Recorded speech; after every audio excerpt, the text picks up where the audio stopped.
Hello and welcome to HistoryPod. On the 15th of November 1969, over 500,000 protesters marched on Washington, D.C.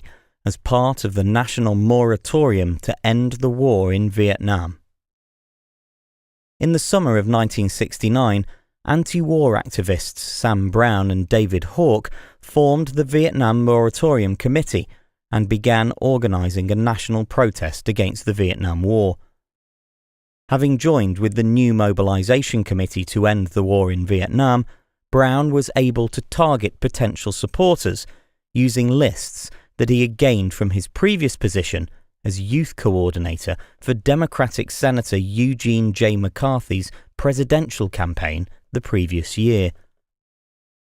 The first moratorium event took place on the 15th of October, and an estimated 2 million people across the United States took part in rallies, marches, and prayer vigils.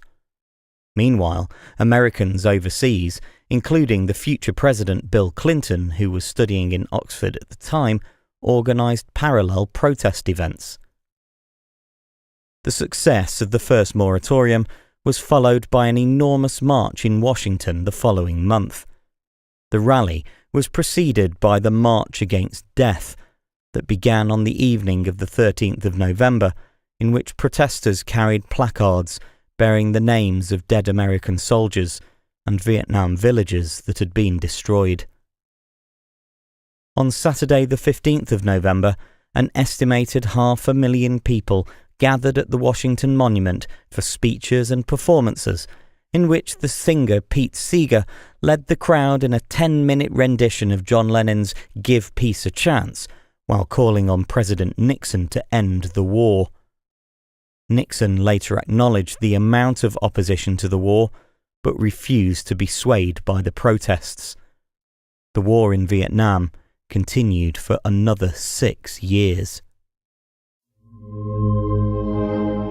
If you enjoy HistoryPod, please consider supporting it in order to keep the daily episodes like this being researched, recorded and released. Full details are at patreon.com/historypod, or you can leave a rating or a review on iTunes, Stitcher or Google Play.